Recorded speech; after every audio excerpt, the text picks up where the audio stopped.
film with friends, missing VHS videotape repeating.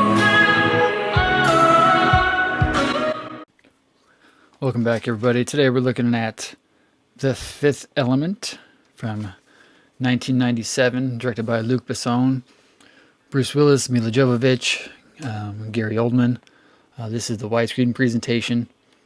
It's funny, as keep going through the archive, finding new stuff to pull out and go through and keep picking up VHSs from here and there. Like, now it's almost like such a mishmash. I can't remember which version of this one I bought when I was a kid or which one I bought recently finding it someplace. Like, I don't remember if this is one that I found recently, just like picking it up at, at Half Price Books or something, or if this is the one that I bought when I was younger. So I'll have to go through the archive and see if I have a different version of it.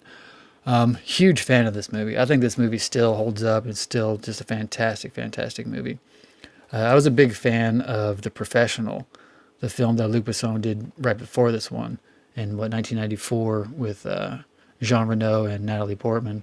So I was familiar with that movie, so that turned me on to Luc Besson. And so when this movie came out, I put two and two together and realized it was the same director. This movie, like I said, still holds up.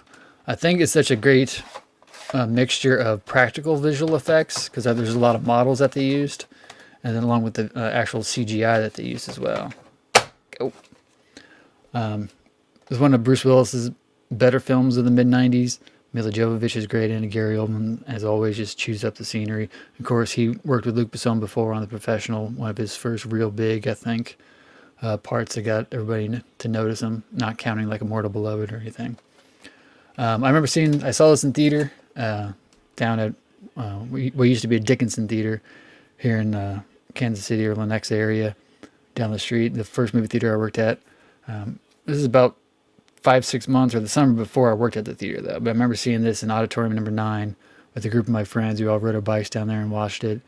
And my friend Joe, when this Plava Laguna started singing, he was laughing so hard he started crying and literally fell out of his seat on the floor.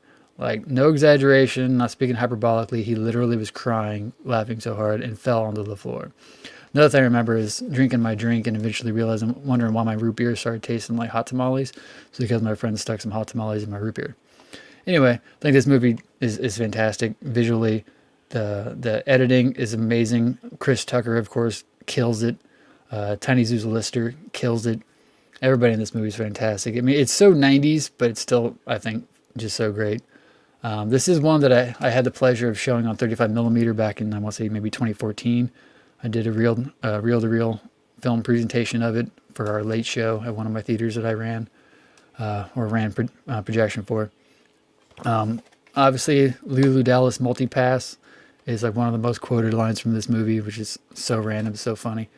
I adore this movie. Again, I think it still holds up visually. It's one of Luc Besson's better. I don't think he's done anything better since this. I mean, kind of after this, I kind of lost interest in a lot of his stuff, but I still respect this film a lot. So yeah, did you guys see this in theaters? See it on film? Have you seen it digitally since? What do you think of Plava Laguna?